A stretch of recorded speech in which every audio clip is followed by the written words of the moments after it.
Hey guys, I'm Cassandra Barney and I'm a full-time Amazon seller. I love to make videos every week on my Profit Guru YouTube channel so that I can teach others exactly what I'm doing to make money on Amazon.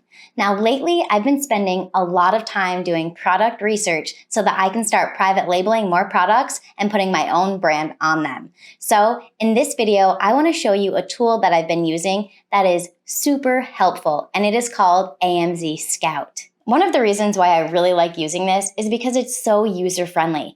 If you're someone who's never done product research before, you are not going to feel intimidated by this tool. You'll be able to jump right in and start getting some really great data. So if after watching this, you want to try out AMZscout for yourself, look below and I will link for you a code that's going to give you a really great discount. All right, let's get to it. So this video will be no fluff for you guys. We will get straight to the point so you can get the answers that you're looking for. But make sure you stick around until the end because I'm going to show you my exact process from start to finish that helps me to determine if a product is worthwhile bringing to the Amazon marketplace. So the very first thing that we're going to do is come to AMZscout, and we are here in the product database. Now you'll see that I am in the USA marketplace, but if you are not located in the USA, you can change that. Up here at the top is where we're going to set the filters and put in the requirements that we're looking for in the product that we want to private label. But what I really like right here is that if you're kind of unsure what you're looking for and you just want to peruse, they have some really cool product selections that you can choose from. For example, if you just want to get the top 1,000 bestsellers in the categories, you can put that in. If you want to find the most profitable products with extremely high margins, they're going to put the filters in and then you can start seeing those products. So for me, I'll show you what I do. I come here for more filters. For reviews, we're going to set that pretty low. I want to max out around 100. And that's because I want to find products that are not just dominated by somebody already buying that product. I want to see products that are also selling that don't have thousands and thousands of reviews. For the estimated sales, I'm going to say that I want it to have a minimum of 300 sales per month.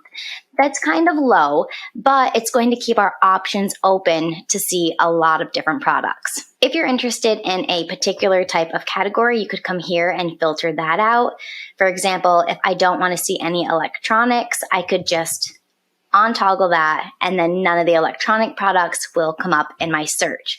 So whatever products you're interested in, you could definitely minimize or maximize that right here. For the product tier, we'll keep that at standard. And for the weight, the lower the weight, the cheaper it is for shipping. So we really don't want to go over something that's more than 4 or 5 pounds. So I'm going to leave my filters just like this so I can get a really long list of products. But if you wanted to filter it more by rank or revenue or the net, you could definitely do that. So I'm going to come here and find products. So as I start going through these products, there's a lot that I'm going to just weed right off the bat. And those include products such as seasonal items. And that's because I want to be making sales year round. I don't want to bring something that's just going to have a volume in November or December during the holidays. I want this product to have steady sales year round. I also don't want to mess with anything that's hazmat. You do need a special training through Amazon if you want to do hazmat items. Me personally, I also am not into things that are fragile, if they could break easily, including electronics, because I don't want to have to worry about doing a lot of different returns. And finally, I'm not going to want to compete with big brands. So if I see something that already has a big brand name associated with it, we're going to skip that. So for example, Elmer's glue, that's a big brand. I'm not going to want to go there. Some categories that I'm really specifically interested in would be home and kitchen. That's a category that sells really well. So if I only wanted to see those products, I could even come right back up to the top and take everything out, clear it, and now only select the home and kitchen. So that makes it really easy if you already have a specific category in mind, so you're not seeing anything else that you're not interested in. One other super important filter that I also always put in, and I haven't yet, is the price. Now you're not going to want to sell something that does not have a high enough ticket on it, because after the cost of goods, all of the shipping, the Amazon fees, you want to make sure that there's enough in the end to put in your pocket. So the number here for the low end really should not be below 20 for a private labeled item. All right, so we've narrowed it down a little further. We only are doing home and kitchen, and we set our price. Right here, these sheet and pillow sets, that's something that I also would just skip right by. And the reason being is because it doesn't have a lot of developmental potential. This is something that's more functional, and how am I going to be able to really change this and make it my own for people to want to buy mine versus this one? So I'm really looking for products that show potential for me to develop them further, specifically aesthetically. So if I can change how that product looks, maybe the packaging, the labeling on the outside, that is really good to try and pull customers over to my brand versus the competition. I'm also looking for the smallest little bits and pieces of areas that I could improve and change the product to make it better, and then therefore get the customers to come to my listing. So we really want those products that we can develop. Now, something that's also really cool about AMZscout is right here when you're scrolling through products, you might see this say trending or hot. And that means it's getting this because over the past 1 to 3 months, its sales have grown by 20%. So that could be a good indicator that this is a niche that is in a growing period and that might be exploding right now and we might want to jump into. So let's take a look at this. We have wine cup tumblers. If this is something that I want to share so that I don't lose it, I'm going to come right over here to this plus button. And what this is going to do is it's going to add it right into my product tracker. So over here on the left-hand side, you can see right now we are in the product database. Right below that is the product tracker. So it's going to store those items right there so we can easily go back to them. So then quickly, I can look across and see a lot of information about this specific listing. I can see its category, its subcategory, the rank that it falls in, the sub-rank, the estimated sales that it's receiving, revenue, price. I like that price point. That's definitely a good price point for something that's private label. So far, everything about this product is looking pretty interesting. What I really like over here is that it only has 8 reviews. So I know that this isn't being dominated, this niche isn't dominated by one specific product that's getting all of the sales, because this doesn't have a lot of reviews and it's still bringing in a lot of sales. I also like over here this listing quality score, LQS. This goes up to 100. So the better your listing is, the better your bullet points, your keywords, your title, your photographs, all of those things, the higher the listing quality score is. So only having a 68, that tells me that there's room for me to come in, look at their listing and see what they did and make mine even better. So from this point, now that I found a potential product that I want to investigate further, I'm going to pull its ASIN and then I'm going to do some keyword research on it so that I can see which keywords are customers using the most to find this product. That way I can identify the market. So I'm going to come right here to ASIN and copy. And then over here on the side, we're going to go to the reverse ASIN lookup. We'll input what we just copied for the ASIN. And now over here, number of words in a keyword. So there's short tail keywords and there are long tail keywords. So we're definitely going to want to keep this open to all of the options. Now, the short tail keywords, those are going to be the ones that are going to be harder for us to rank for. The long tail keywords is where we will have the best potential to start ranking the product. So I'm actually going to set this from 1 all the way to 8 because you can put in phrases. Now I can see all of the Amazon search keywords associated with finding this product. I can also see its relevance score. So some keywords are more relevant to the product than others, and we're definitely going to want to find the keyword or words that are the most relevant. Right here we can see the search volume. So how many times are people searching for this keyword in Amazon? And if I click it, I can make it show lowest to highest or highest to lowest. So in this case, we're trying to identify the main keywords for this product. So we're going to want to see the highest search volumes first. So the keyword stainless steel, that's being searched just over 44,000 times, but that wouldn't be the most relevant because ours are these wine tumbler glasses, and this keyword does not pertain to that at all. You can see it only has a relevance score here of 3. So we're going to scroll down until we find the one that has the highest search volume and is the most relevant. So that brings us here to stainless steel wine glass. The relevant score is 9 and the estimated search volume is 2,470. So we found our potential product. We found the best relevant keyword associated with it. Now we're going to put those keywords into Amazon to see the market. I first like to look here to see how many total results popped up. So I know within these keywords, there are 3,000 results, 3,000 listings. So that's not too bad.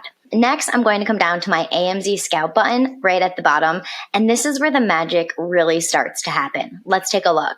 Now that all of the listings from that first page popped up, I next go and check out the niche score. So the overall score that AMZscout is giving this stainless steel wine glass, 7 out of 10. So that's a pretty good niche. It's saying that the profit is high, the demand is good, and the competition is medium. So that's looking pretty promising. The visibility score right beside it, that goes from 1 to 10, 10 being the worst. So how visible is this keywords on AMZscout? Meaning, out of all the people who are using AMZscout, how many of them are looking and found exactly what we're looking at? So a visibility score of 1, that's really good. That means that there hasn't been a lot of eyes right here where we are, which is great considering what the competition in the future could look like. And then if I toggle over it, it says 0% of our users have found this niche. A very small number of sellers have noticed this niche while researching the market. The chances of making a successful business and significant profit in this niche are extremely high. So I love how user-friendly this is. It really is easy to use, and it's giving us so much information that's going to help us to determine if we want to invest in this product or not. And so far, everything's looking really great. I can come over here and hover over so that the main images pop up, and I can see how similar they are to the product that we're interested in. So I'm definitely going to want to make sure that the price point is where I want it to be, meaning it's not below $20. 30, 40, that's even better because that's going to increase our profit margins. The next two things that I look really closely at is the number of estimated sales next to the number of reviews. Now, what I'm looking for here is that even if a listing doesn't have a lot of reviews, that it's still able to generate sales. I don't want to choose a product that all of the customers are only buying this specific listing, and they're not really noticing any of these other listings that don't have the reviews, because I see that happen a lot, and I know I sometimes do that too as a buyer. If I'm going to buy a product and I don't really want to spend time looking at each listing, I'll just look really quickly and see which one has the top reviews, and then I'll just click and buy that. So I want to make sure that's not happening in this niche. I want there to be potential for my product to sell even without having those thousands of reviews. So I can even click on number of reviews to see the lowest number of reviews to see if they're still getting sales. So right here, I can see this listing in particular. They only have a total of 7 reviews, and they are still getting an estimated 728 sales per month. So that's really good. That tells me that if I come into this niche and I don't have reviews, I'm still likely to get sales by making sure that my product is differentiated, it's aesthetically pleasing. Maybe I can even differentiate the function somehow. So for that, I'm going to want to now look at some listings and look at the reviews, because the reviews are going to tell you so much. They'll tell you specifically what you can change about this product based on what the customers are saying they want. So I can see here that this has 8 ratings and it's getting a lot of sales, even having those small ratings. What I'm looking for is where I can improve this. So I see a nice first image that looks pretty good. These types of images are great to have. They really are. They showcase exactly what that product can do. So there's the straw hole, it's BPA free, it's showing the capacity, how many hours hot, how many hours cold. These are questions that customers are going to have. So if you can answer those questions right here and not leave a doubt in their mind, that's more likely to make them hit the buy button. So this is a great photo. Now what I'm noticing is that the images are looking really great. It's showing in action what the product can do. It's answering all of the questions, but we saw that it didn't have that great of a listing quality score. One reason why is there are no bullet points here. So I don't see any extra information right here about the product. Yes, they answered it here, but they don't have bullet points. So that is something that I could do to my listing to definitely make customers want to come to mine instead. So I would make sure I have really great photos like they do, showcasing the product and everything it's capable of. Something else that's really important is once you do find those keywords associated with the product, you're going to want to load those keywords up in your title. The most relevant keywords that are the strongest and most searched, you're going to want to put right in the front. So they have a really strong title, really strong photographs. Something else you could do is come in here and put in a 360 image to show all the way around it and a video. So the video you're only going to be able to do if you have brand registry through Amazon, which involves you having a registered trademark. But videos sell. Customers can't physically touch these products. So if they can see a video of them being touched and being used, that's really important for customers.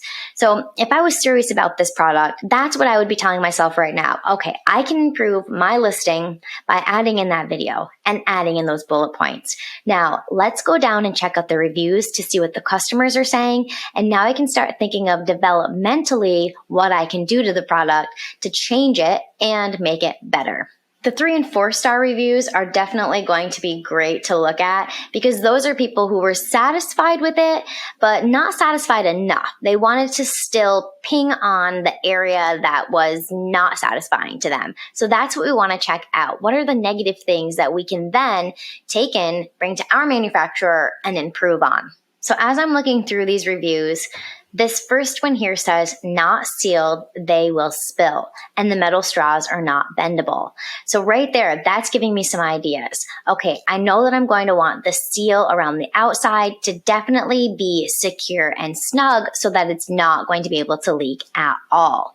Also, the option of having a metal straw that is bendable seems to be like something that the customers might be looking for. So I would keep that in mind as well. Right here, not as durable as I thought. After only 2 uses, the bottom fell out of one of the glasses. So these are things that once I find my manufacturer, I'm going to want to definitely vocalize to them. We want to make sure that we're using a durable product. We want that steel to be good. We want to make sure the bottom's not going to fall off and it's going to be something that's going to last. Here we have one that says that the paint chips on them. So I would want to make sure that my manufacturer is using something that's not going to chip. Another one, the finish peels off, do not put in the dishwasher. So we're going to want to bring these to the manufacturer and maybe even make sure that ours is dishwasher safe. All right, so now that we know that this has a lot of potential, what we want to do now is see what price point can we get it for to make sure that it's actually going to bring us back a nice profit. So for that, I'm going to go to Alibaba. And I'm going to type in the same keywords that we found to be the most relevant ones on Amazon.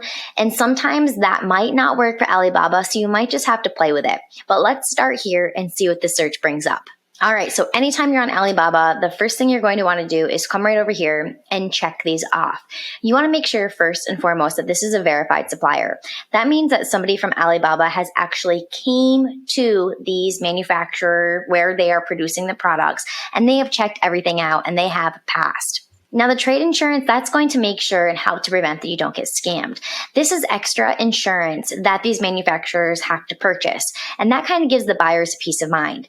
So if a manufacturer plans to scam you, chances are they are not going to go out of their way to buy this extra insurance. So it's always good to check this so you make sure that you're getting manufacturers to come up that are respectable ones. And right here, I can see one of the very first ones that pop up, some beautiful stainless steel wine tumblers that look very similar to the gift ones that we found. Now, even though they're offering a wide variety of colors, I would definitely recommend to you to not have any variations, especially if this is your first listing, because it's just going to make things a little bit more complicated and it's going to really mess up your minimum order quantities, which changes the price. As you can see up here, if you're only ordering the minimum amount, which is $500 to $999, you're going to be paying this upper price. But the more you are purchasing, the lower that price gets, which with this listing, that isn't too bad. That's not too much of a significant difference. So we can be getting a 6-pack double wall stainless steel vacuum insulated wine tumbler gift set of wine glasses for a party. So we could go back to Amazon if we really wanted to and see how a 6-pack performs. Or we already know that a 2-pack performs really well. So we could even just try to keep them together and sell them in 2s. Now we're also going to want to figure out shipping into this, because when we put in an estimate into that profit calculator, we want to make sure that it is the landed price to us. So to be conservative, we're probably going to want to add $2 to that. So that brings us up to $5.06. So if we take $5.06, divide it by 6, because that's how many tumblers are included, that means that each one is only 84 cents. Now we would have 2 per gift set. That means that each gift set is only going to cost us $1.68. And then down here, we can see some 3D rendered images that are showing us all of the features of the product. There we have our dimensions. I also like to check out to see if there are any reviews. So there's 2 reviews, and both of those reviews have been 5 stars. So that seems pretty promising. Now, as I go down further, I can see that if I want to customize the packaging or the logo at all, in order to do that, you have to purchase larger quantities, not just the minimum order in most cases. So we would have to purchase an order of 3,000 if we were interested in putting on our logo and customized packaging. Now, next, I would want to message this manufacturer and ask them those questions that we saw on the reviews. Things like, if we can make sure that it's a really tight seal, making sure the quality is good, that it's not going to chip.